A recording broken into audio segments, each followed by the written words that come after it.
Hey y'all, and welcome to Wayward Addictions. Today I'm talking with Missy, a strong hearted mama from deep East Tennessee. She's been married for over 30 years, raised 4 kids, and now she's a nanny to 7 grandbabies, one of whom she's raising due to her youngest son's addiction.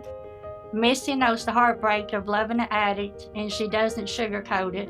On her YouTube channel, she shares the raw truth about what it's like to raise a grandchild while watching your child struggle. Her story is full of pain, but also full of purpose. She's using it to remind others that they're not alone. This one's real. Missy, I just want to say welcome to Wayward Addictions, and I'm really honored to have you here. Well, thank you so much for the invitation to join you with this. I'm excited to talk with you about everything. Me too. Me too. It's something that really needs to be talked about and put out there more. For sure. Okay, start things off. Can you tell us a little bit about your son and what he was like growing up as a kid? My son, he's my baby boy, and was one of those kids that has that drawing personality. He got along with everybody, and everybody just kind of flocked to him. He was just the best. He had the best little personality ever. And of course, him being the baby, he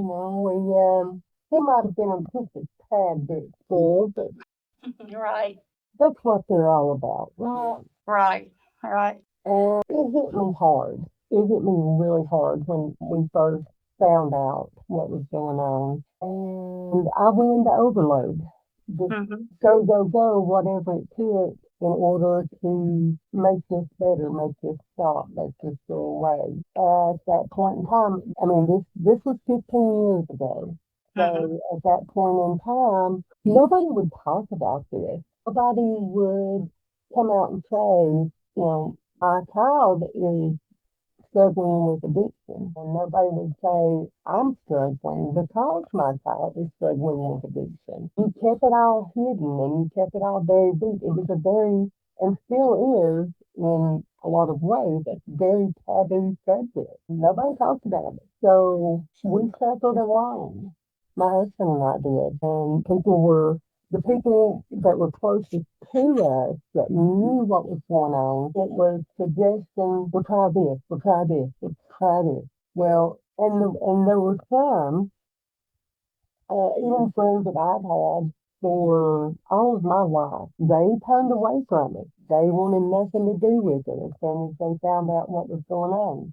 I Mm. felt dead. I felt degraded, which of course all of that took a huge toll on my mental health. Well, I could imagine. And even family members, very close, my siblings to be exact, they turned away and I no longer have a relationship with my siblings. And I felt terribly alone, terribly alone. And I felt like I was a hamster on a wheel, running, running, running, and getting absolutely nowhere. Nowhere. Everything I tried, I would threaten him with, I'm going to come to school, and Mm. I'm just going to show up and confront you at school right in front of everybody, or if you continue to do this, then I'm going to take this away. All the things that a parent tries in order to get their child to just stop doing normal things.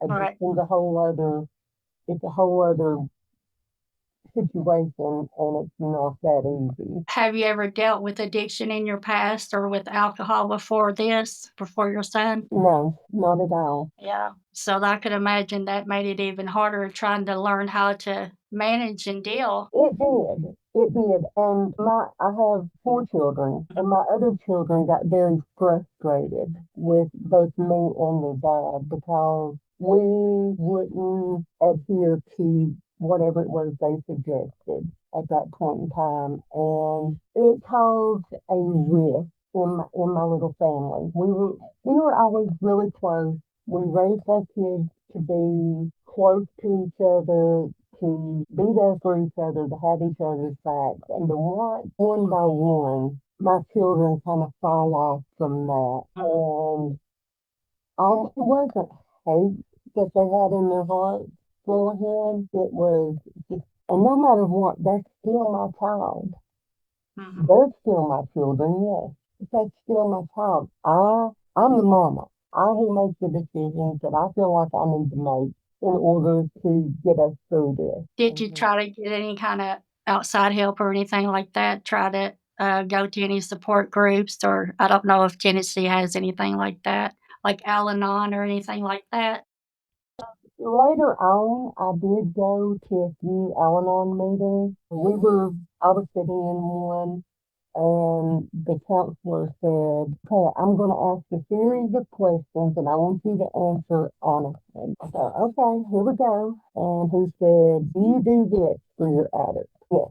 And then he just went down the line, and the answer was, for me, almost a 100% yes on everything. I Mhm. thought, "Oh, dog, I am doing great.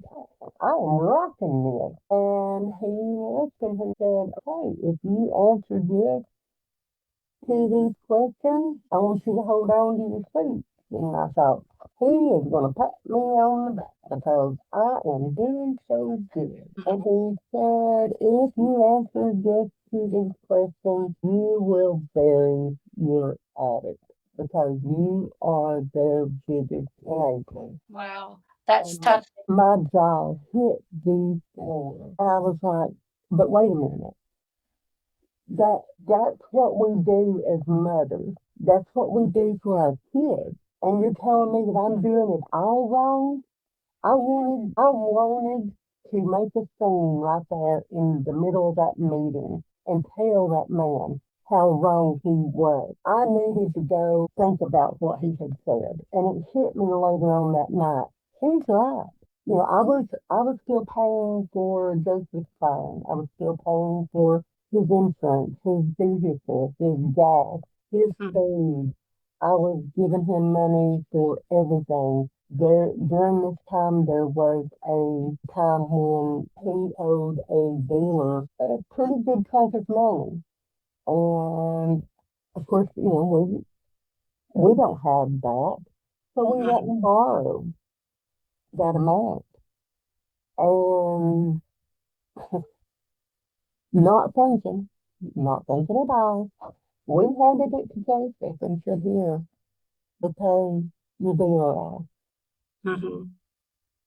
Don't know if that was anywhere near true. Still don't know to this day if that is anywhere near true. Are you still going to any of those meetings or any kind of support groups? No, I haven't been to an NA or an Al-Anon meeting in several years. I do have a therapist that I speak to every week, if I need to, twice a week. And that has been the absolute best thing for me ever because one of the criteria that I looked for when I was looking for a therapist was that they had to have knowledge of addiction. Mhm. And her daughter struggles with addiction. So she's in the same boat that I'm in. She's on the same journey that I'm on. And she understands where Right. I'm at on any given subject that I speak to her on. She's either been there and done that or she's going through it right then at that moment. Mm. It's awesome. She is awesome. That's great. Well, Missy, I've heard the strength in your voice and the honesty in your videos, your YouTube channel. Can you tell us a little about the community that you've built around it? I would love to. I would absolutely love to. So, a couple of years ago, I was probably at one of my lowest points. I had come out with my story. I had went public with my story, and I want people that I never thought would walk away from me, turn and walk away from me. Joseph and I were in a very bad place in our relationship, and I felt so alone. And I talked to my husband. We lovingly call him Pat. We had talked a couple of times before this, but I talked to him and I said, "I'm thinking about starting a YouTube channel. And I'm thinking about basing it around addiction. There has to be other people out there going through what I'm going through and that can understand what all this is. And maybe can even help me out. And he said that he thought that was a beautiful idea, and so I did it. One of the very first videos that I did was part, kind of a summary, I guess you'd say, of our story and introducing myself. And this is what I've been going through. And at that time, I think we were at 13 years in dealing with this. And we've been raising Aiden for, I think, about 5 or 6 years at that point. Just the love. And then last year, I posted a video and it went viral. For me, it went viral. Almost Mhm. 70,000 views on it. I think. Wow. That's And awesome. my community really began right there, right there. And I have to say, but one, it breaks my heart every time I hear one of those stories, just to know that somebody else is going through this pain, this struggle, this anger, this hell again. But it also lets me know that I'm not alone. I'm not crazy. I'm not over dramatic. This is actually happening. This is happening to other people, not just me. It's not just my child. It's others too. And it's growing exponentially every week. I'm loving. It is full of mamas and daddies and brothers and sisters and aunts and uncles. And we even have some recovering addicts Mhm. that is in the community that listen to what is being said, not just by me, not just by me, but by other people in the community, in the comments. Right. They're learning what we go through and what we've been through, and then that they can empathize because I don't know that I should say it like that, but they can. They have learned. Some of them have been in recovery for several years, and they have learned. They've gained their empathy back once they can understand the other side. Not only does it help them, but it can help rebuild the relationships that were broken and torn to pieces when they were in active addiction. And Mhm. I think that's a beautiful thing. Oh, yes, it is. It is beautiful. You've got a beautiful community. I remember the first time that I watched one of your videos. This podcast is brand new, so I don't really have followers or anything like that. But the first time I watched one of your videos, I fell in love with you and your story.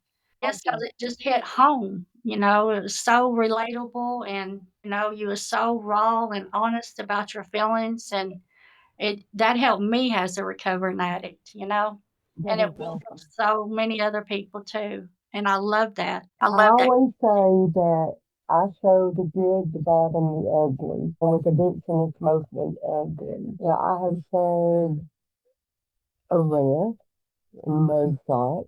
I had shared the last time he overdosed, which was last August of 2024. That's scary, that is so scary, It is. addiction being so ugly, but, to see whenever they start making that effort and they start getting their head right and they start to get into recovery, it's all the heartache and all the pain and all that, it just goes away, because 'cause you're It so does. happy for that child. It does. It absolutely does.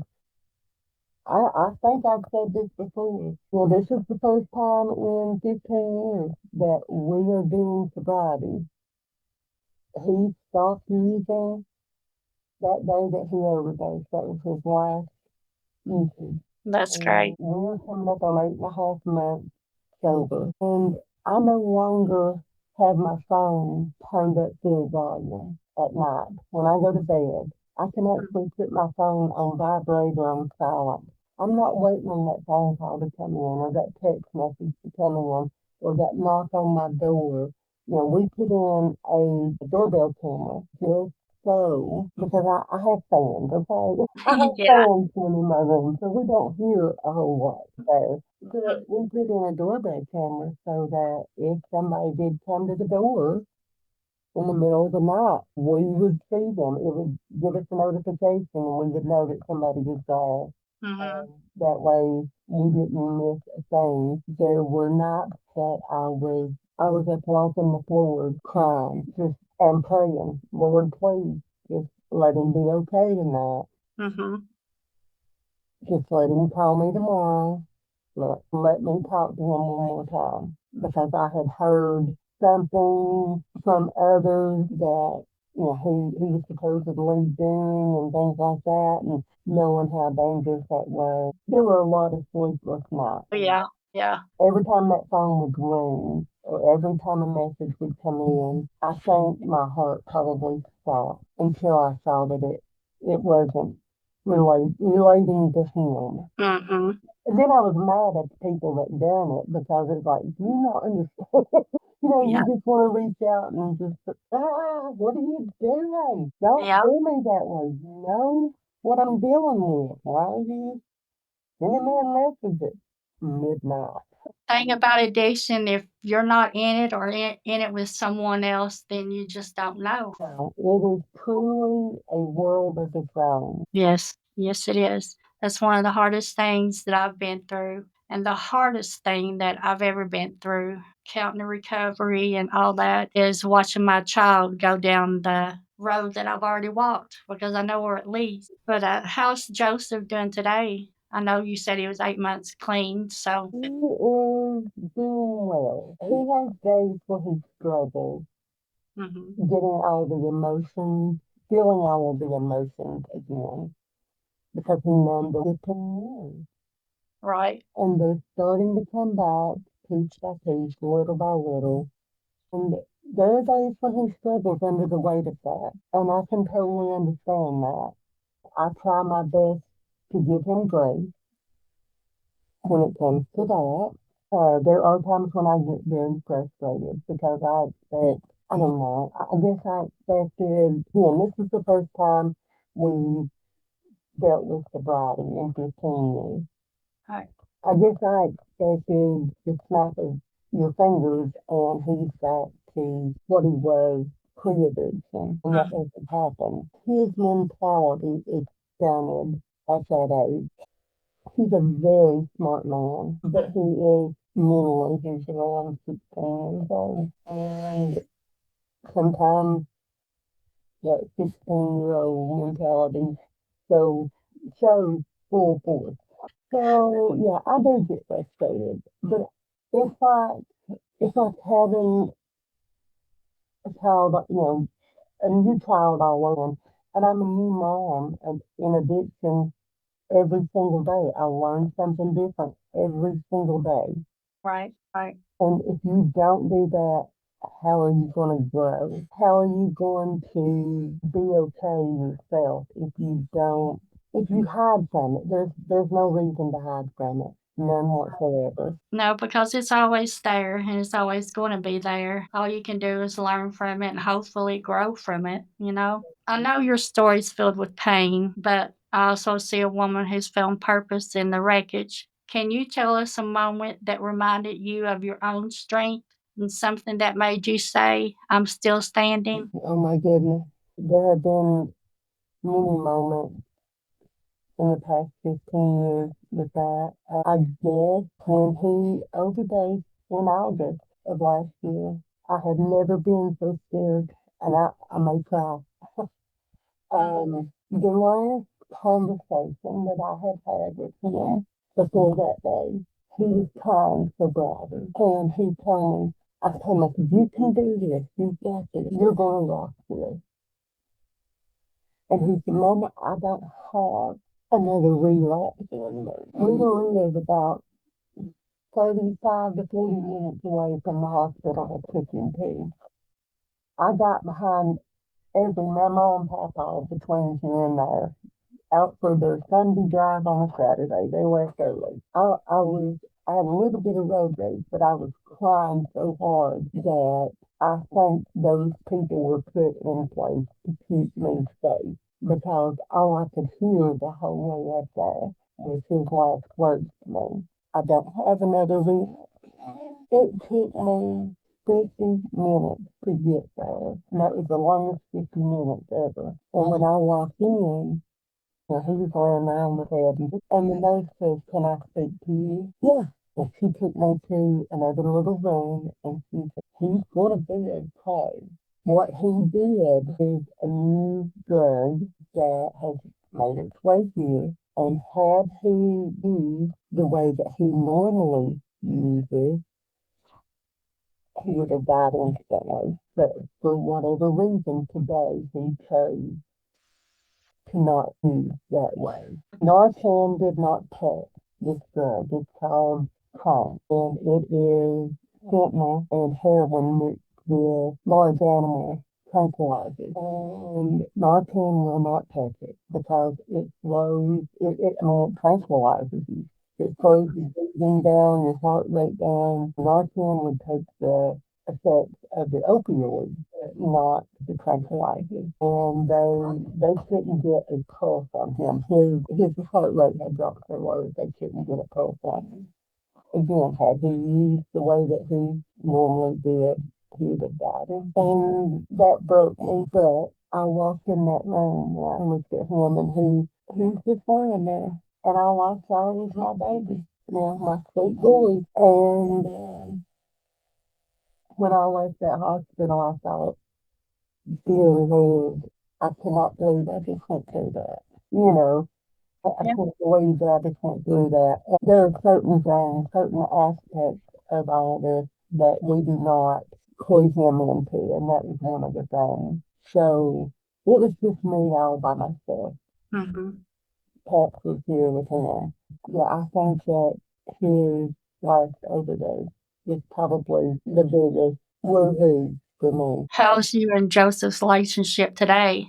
But we are rebuilding. I was always Joseph's emotional coaching guide. I was always the one that he came after whenever he was in active addiction because I was always the one right in his face telling him to knock it off. So we had a very volatile relationship. We're not going to do this overnight, so but we'll get there eventually. Okay. Missy, before we wrap up our conversation today, I'd like to ask you one final question. If your son were listening to this right now, what message would you want him to hear from you? From me, Yes. I love you. I will always be your biggest cheerleader. I will always have your back. Do this, you have to want to do this, and I look forward to celebrating every sobriety anniversary from here on out. That excites me, that makes me hopeful, that makes me look forward to the future. We're going to do this. We're going to get through this together, no matter what it takes. You're a good mama, Missy, and you're doing good things. Keep it up. Thank you very much. I appreciate that. I appreciate you coming on here today and talking to us about your son's addiction. I know how hard it can be, especially something so personal, but I think that it can help a lot of people or makes an impact. Like you said the other day, if it only impacts one person, then you're fine with that. And me too. That is my mission is to know that one person needs to hear the words that I have to say. And if it affects them in any sort of positive way and it helps them get through whatever struggle it is that they're going through right then and there, then my job's complete. My job, nobody should ever have to go through this alone. This is not something we can do alone. We have to have that community. We have to have those other voices that understand what we're going through, what we're dealing with, where we're at on this path. We have to have that. I Totally agree. And to have someone that understands and been through the same things as you, that makes a big difference. It really does. I didn't think it would be such a huge impact on me when I started my YouTube channel from the Hollers, but I will say that now I look forward to doing our live chats and hearing everybody doing okay and just giving these people, whether it be an hour, hour and a half, whatever the case may be, giving them the hour, hour and a half to focus on something besides what's going on in their world at that point in time. It's nice to have, not only is it a distraction for me, but it's also a distraction for them Yes. and what they're having to deal with. And you never know when Aiden's going to make an appearance. Just, yeah, That's part of life, right? He's a cutie pie, so we don't mind. That's what those grandbabies are for. it is. It is. I said the other day, somebody said that, and I said, yeah, you get to spoil them and send them home, except for one, and he's here. Well, thank you so much, Missy, for taking time out your day. Come over here to talk to us at Wayward Addictions. I appreciate it, and I wish you all the luck in the world with Joseph. My heart, my prayers are with you and your family and your YouTube channel. And thank you. Thank you so much. This has been awesome, and I hope that whoever needs to hear the words that were said, just to hear it. Me too. Me too. Thank you, Missy. Thank you, truly, for being here and walking through this with me. These stories are heavy, but there's hope in every single one. We keep going together. If you'd like to be a part of a beautiful, compassionate community, I'll have Missy's info down in the show notes below. You don't have to walk this road alone. Thank you for listening to Wayward Addictions with CC. Raw stories, real healing, and no shame.